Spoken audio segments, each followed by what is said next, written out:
Salut à tous, j'espère que vous allez bien. Aujourd'hui on se retrouve dans une nouvelle vidéo recette pour une crème visage de jour au concombre que j'avais envie de faire depuis très longtemps. Donc ça y est, je me suis lancée, elle est faite. Vous allez la retrouver dans quelques instants. En attendant, n'hésitez pas à me rejoindre sur mes autres réseaux sociaux, Instagram et Snapchat, de liker cette vidéo si elle vous a plu et de vous abonner si ce n'est pas encore fait, bien évidemment. Je vous retrouve pour la suite de la vidéo et en conclusion. Alors on se retrouve aujourd'hui pour une recette visage, une crème pour le visage que je vais appeler Joli Teint. C'est une crème spécialement destinée aux peaux grasses ou mixtes à grasses ou à imperfection et notamment pour éclaircir aussi un peu le teint, l'illuminer, etc. Donc pour cette préparation, j'ai décidé d'incorporer de la cire émulsifiante. Ah oui, j'ai oublié de vous dire, je fais cette préparation, donc je vais le mettre dans un contenant de 50 ml comme celui-ci, mais je fais une préparation pour 30 ml simplement parce que je ne l'ai jamais testé encore celle-ci et je voulais voir ce que ça donnait avant de faire un flacon un peu plus conséquent. Donc je disais que je vais travailler donc avec la cire émulsifiante numéro 3 qui est un incontournable pour moi pour les crèmes visage puisqu'elle est non grasse et qu'en général elle pénètre quand même assez bien et assez vite sans laisser de film voyez, un peu huileux sur le visage. Donc cire émulsifiante numéro 3, je vais en mettre 2,4 g. Au niveau de l'huile, donc c'est une crème spéciale concombre. Donc je vais incorporer l'huile végétale de pépins de concombre qui est rafraîchissante et adoucissante.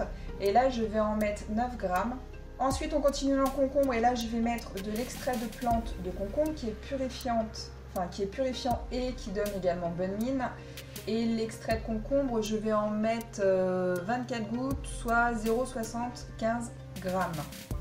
Ensuite, j'ai décidé pour la première fois également d'incorporer d'un actif cosmétique qui s'appelle acide salicylique végétal qui est purifiant et clarifiant. Et l'acide salicylique, je vais en mettre à hauteur de 30 gouttes, soit 1,5 g. Ensuite, je vais utiliser le bioremodelant que j'utilise de temps en temps, très rarement en fait, qui est anti-âge et raffermissant, mais c'est ni plus ni moins qu'un... Avec des graines de lin, en fait, on peut le faire soi-même et je le trouve très cher alors qu'on peut le faire soi-même. Donc la prochaine fois, je pense que je testerai toute seule. Et je vais en mettre 1,5 g donc de bio-remodelant. Et ensuite, protéine de riz qui est très bien également pour les cheveux, mais elle est bien aussi pour les incorporer dans vos crèmes. Protéine de riz qui est hydratante et fortifiante et j'en mets 4 gouttes. Je vais également incorporer mon extrait de plante de sève de bambou qui est régénérant et matifiant. Moi, je vais m'en servir pour son côté matifiant. Je vais en mettre 0,15 g. Là, je vais l'utiliser avec parcimonie parce que je vous avais dit qu'il avait tendance à faire pelucher la crème. Donc là, on va voir ce que ça va donner avec un pourcentage de 1% dans la crème. Et puis, l'actif cosmétique Allantoin qui est adoucissant et apaisant. J'en mets 0,30 g. Et bien évidemment, on n'oublie pas le conservateur Cosguard que je vais mettre à hauteur de 0,8 g, soit 0,6%, ça c'est dans la recette de base en général. Et puis je mettrai probablement aussi une goutte de vitamine E à la fin. Je passe le tout au bain-marie puisque mes faces sont déjà en train de chauffer et je vous retrouve dans quelques instants. Ah ben non, je ne vous retrouve pas dans quelques instants puisque j'ai oublié de vous parler donc, de mon hydrolat. Donc c'est ma phase aqueuse où j'incorpore 18,42 g d'hydrolat. Là cette fois-ci j'ai choisi l'eau aromatique donc, de jasmin de Sambac qui est subtil et floral. Il n'a pas de vertu particulière, cependant il sent extrêmement bon. Donc je me suis dit, quitte à choisir entre ça et de l'eau minérale, et ben cette fois-ci j'ai choisi ça. Et il sent vraiment super bon, dites-moi en commentaire ce que vous en pensez. Donc mes deux phases sont chaudes, je vais incorporer donc l'eau dans l'huile. Et c'est parti. Forcément.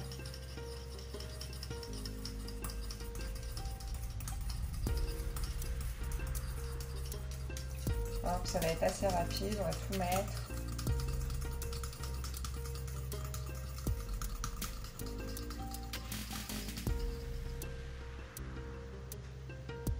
On va essayer de rien perdre.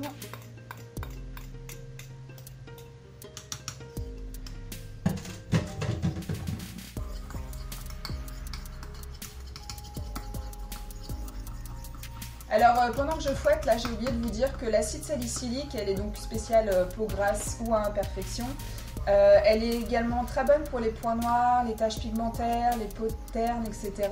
Et elle a la faculté aussi de lisser les rides et les ridules, donc elle est non négligeable et j'ai vraiment hâte de l'essayer pour voir ce que ça donne.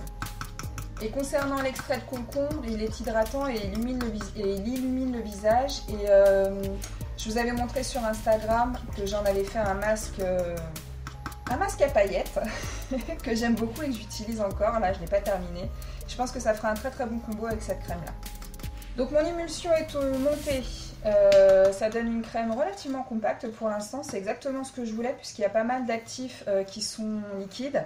Donc j'avais pas envie de me retrouver avec quelque chose de trop liquide à la fin. Il va vraiment falloir que je rachète des contenants un peu plus petits pour faire des petites prépas comme ça parce que ça c'est vraiment trop grand.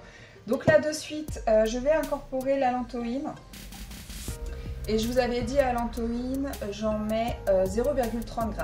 Vous avez déjà expliqué que j'aimais bien prendre le pot initial. Comme ça, ça évite de se planter tout simplement, d'en mettre trop ou pas, enfin en tout cas trop. Et donc voilà. Donc là, je calcule sur 0,30 ce que je mets dans ma petite cuillère. Donc voilà, mon allantoïne est incorporée. On va bien mélanger le tout et laisser un petit peu reposer puisque l'allantoïne a du mal à se dissoudre correctement quand la crème est déjà émulsionnée comme ça. Bon déjà là elle sent super bon le concombre, enfin il faut aimer l'odeur de concombre, moi ça ne me dérange absolument pas. Je sais pas si j'ajouterai une fragrance après, je trouve que c'est assez frais comme odeur donc je pense pas qu'on le bougera. Je verrai ça après. Je vais ajouter le bioremodelant. Le bioremodelant, je vous ai dit 1,5 g. Voilà, donc j'ai incorporé le bioremodelant. Je ne sais pas si vous aussi vous galérez avec le bioremodelant, mais ça, en fait, c'est complètement visqueux. Je ne sais pas si vous allez bien voir. C'est ici. C'est complètement visqueux, en fait. C'est, je sais pas, c'est très compliqué à prélever, je trouve. Donc j'incorpore mon bioremodelant. Ensuite, je vais incorporer les protéines de riz. Et ça, j'avais dit 4 gouttes. S'il veut bien descendre.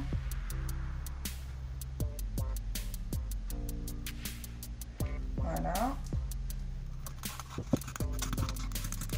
Je vais incorporer l'acide salicylique végétal et là j'ai dit 30 gouttes, soit 1,5 g. Donc c'est parti pour 30 gouttes. Voilà, j'ai coupé entre temps parce qu'il avait du mal à démarrer. Une fois que c'était amorcé, c'était bon. Donc 30 gouttes d'acide salicylique végétal. Ensuite, le concombre, l'extrait de concombre. C'est parti pour 24 gouttes d'extrait de concombre. Voilà. On remélange bien. Je vais incorporer maintenant ma sève de bambou et je vous avais dit 0,15 g de sève de bambou.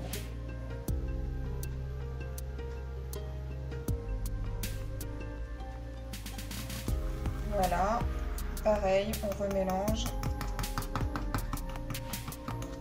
Bon bah je vais la laisser un petit peu travailler de façon à ce que la sève de bambou et la allantoïne finissent de s'incorporer et se dissoudre dans la crème.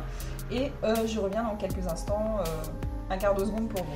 Voilà, pour moi c'est bon, il n'y a plus qu'à incorporer donc le Coast Guard.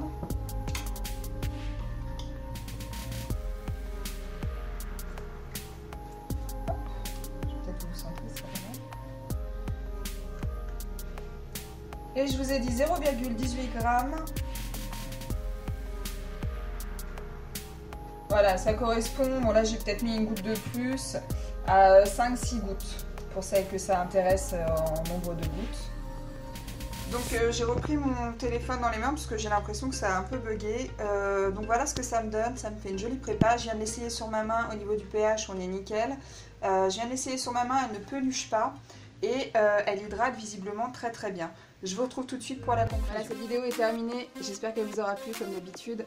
Bien évidemment, je ne manquerai pas de vous faire un retour incessamment sous peu. Là, il va falloir que je fasse mes verdicts de mes prépas maison parce que sinon la vidéo va encore durer des lustres. Et voilà, donc bah, écoutez, je vous fais de gros bisous. Je vous dis à très vite dans une prochaine vidéo. Ciao!